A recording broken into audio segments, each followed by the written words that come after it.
Selanjutnya kita akan mendengarkan penjelasan dari Ketua MCCC Muhammadiyah COVID-19 Command Center terkait dengan protokol-protokol peribadatan dan info penata laksanaan penanganan COVID-19 sampai saat ini.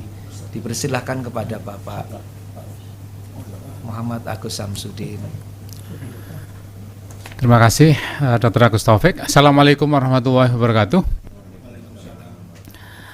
Alhamdulillah, bersyukur siang hari ini bisa ketemu lagi. Dan tentu saja sebagian dari warga Muhammadiyah dan masyarakat juga menunggu hari ini karena sudah banyak sekali pertanyaan-pertanyaan yang diajukan kepada kami. Saya ingin sedikit lebih rileks untuk menyampaikan ini ya, Bapak dan Ibu dan para pemirsa semuanya supaya bisa jelas. Yang pertama adalah berdasarkan surat edaran dari PP sebelumnya, itu kita masih menyarankan tetap melakukan ibadah itu di rumah sebenarnya. Ini sangat penting sekali, saya ingin menggarisbawahi ini. Nah, tetapi kemudian banyak sekali dinamika yang sudah ada sekarang ini, termasuk keberhasilan dan juga daerah-daerah yang berbeda antara satu wilayah, satu provinsi, satu kabupaten dengan yang satu dengan yang lain, sehingga ini menjadi sangat penting. Tetapi saya ingin mengingatkan sekali lagi bahwa fluktuasinya ini bisa berubah setiap saat. Yang dampaknya adalah kemudian kita semuanya harus juga bereaksi dengan cepat kalau misalnya terjadi penularan yang meningkat. Oleh karena itu ini bukan euforia, bukan juga untuk kemudian seenak sendiri, tetapi penting sekali untuk dipahami protokol-protokolnya. Nah, saya ingin mengingatkan yang paling penting sebenarnya bahwa yang harus kita lakukan ini kan mencegah penularan. Sementara mencegah penularan itu salah satu faktor utamanya adalah menghindari bertemu dengan orang banyak, menghindari kerumunan. Yang pertama tetap ada physical distancing, kemudian masih harus tetap cuci tangan dan juga masih tetap harus memakai masker. Ini penting sekali. Nah, oleh karena itu ada 3 peran yang harus dipahami di dalam protokol ini nanti. Yang pertama adalah takmir masjid, ya. Apa saja perannya? Kemudian yang kedua yang harus dipahami juga adalah kewajiban dari jamaah mesti ngapain gitu. Dan yang terakhir adalah terkait dengan tata caranya itu sendiri. Dan menurut saya ini menjadi hal yang paling kritikal. Nah, yang pertama apa yang harus dilakukan oleh takmir masjid? Yang pertama adalah kalau ingin melakukan ibadah di masjid, ya mesti dicek dulu yang pertama.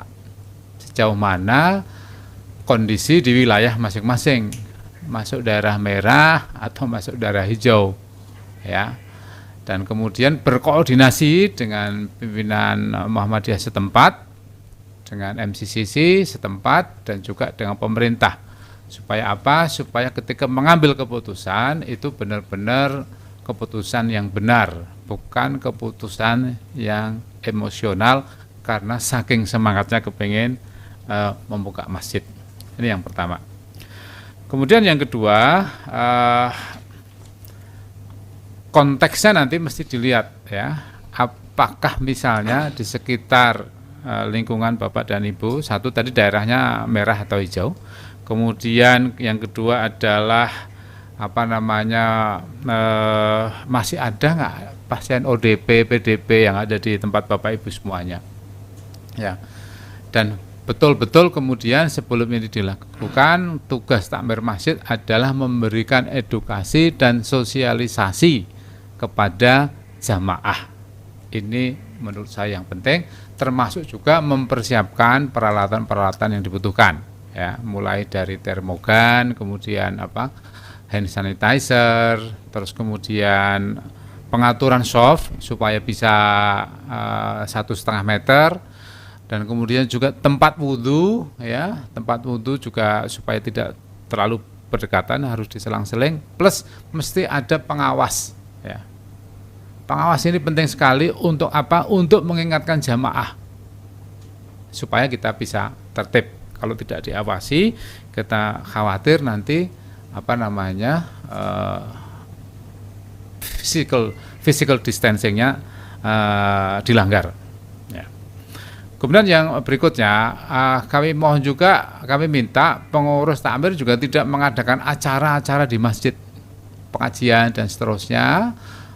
Kalau bisa sekarang pakai daring dulu, ya, tidak melakukan. Kalau misalnya harus dilakukan, mungkin bisa pakai pengeras suara, tapi kemudian jamaah mendengarkan di rumah.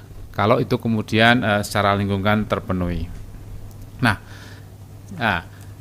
selanjutnya adalah terkait dengan jamaah yang rentan. Jamaah yang rentan ini adalah satu, anak-anak. Kemudian adalah jamaah usia 60 tahun ke atas.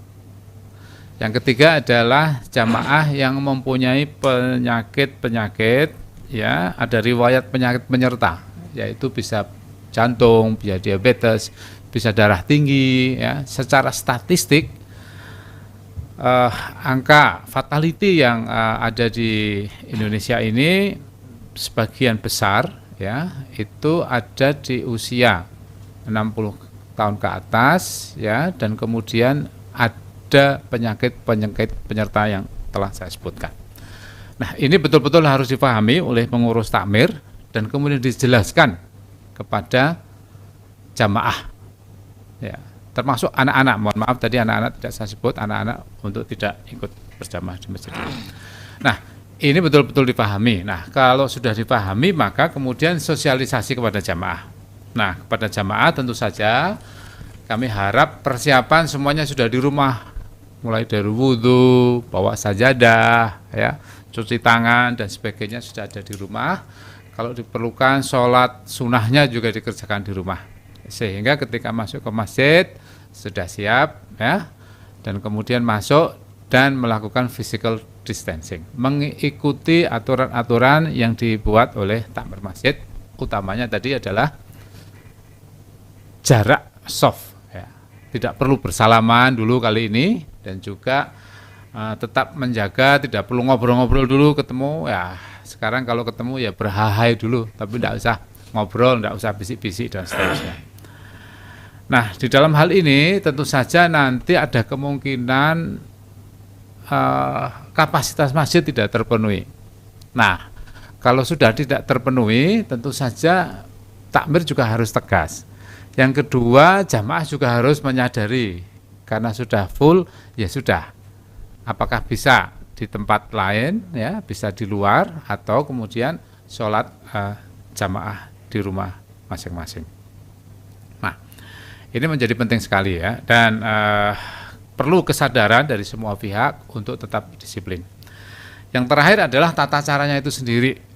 Bagaimana misalnya kalau harus sholat itu, ya mungkin kali ini suratnya pendek-pendek dulu lah, gitu. Kalau sholat Jumat juga sama, khutbahnya ya jangan lama-lama dulu, 15 menit lah paling panjang. Sepanjang seluruh syarat dan rukunnya terpenuhi, ya, insya Allah dan semuanya bisa tetap sah. Nah, kembali tadi sudah disebutkan bahwa ada kemungkinan kalau jamaahnya banyak, sholatnya dilakukan 2 kali, dan itu diperbolehkan. Dan sebenarnya hal-hal yang seperti ini sudah jamak dilakukan. Saya tahu di Indonesia ini kalau sekolah-sekolah yang muridnya banyak itu biasanya sholatnya juga sudah 2 kali. Kalau Bapak dan Ibu pergi ke luar negeri itu sholatnya sudah terbiasa. Ada yang 2 kali, ada yang sampai 3 kali, karena jumlah kapasitas masjidnya tidak terpenuhi, tidak sebanding dengan jumlah jamaah. Nah, Bapak dan Ibu semuanya yang saya hormati, inilah yang ingin saya sampaikan. Dan yang terakhir sekali, tolong betul-betul mengikuti perkembangan COVID-19 ini. Artinya apa? Kalau misalnya di daerah Bapak dan Ibu semuanya di sekitar masjid ada 1 orang saja yang terkonfirmasi, maka setelah itu masjid ditutup, dibersihkan, ya, dibersihkan, ya, untuk sementara. Nah, ini penting sekali. Jadi apa yang kita lakukan ini sebagai sebuah ikhtiar, tetapi kemudian kita semuanya sekarang harus siap seandainya ada perubahan-perubahan, karena memang sekarang ini ada ketidakpastian, ada dinamika yang tidak bisa kita kontrol di luar. Terakhir sekali lagi kepada pengurus masjid untuk siap-siap juga menyediakan desinfektan, sehingga penyemprotan desinfektan juga bisa dilakukan secara efektif, ya, secara berkala, yang kemudian bisa menjamin jamaah kita tetap sehat dan tidak tertular. Kita berdoa kepada Allah Subhanahu wa taala, ikhtiar yang kita lakukan ini menjadi sebuah ikhtiar yang baik, yang kemudian upaya kita untuk mencegah, tetapi tetap secara rasional, bahwa agama Islam itu penuh dengan akal sehat, bukan dengan emosi saja. Terima kasih, demikian penjelasan kami. Seandainya nanti ada pertanyaan-pertanyaan bisa diajukan kepada MCCC Pusat untuk dapatkan penjelasan.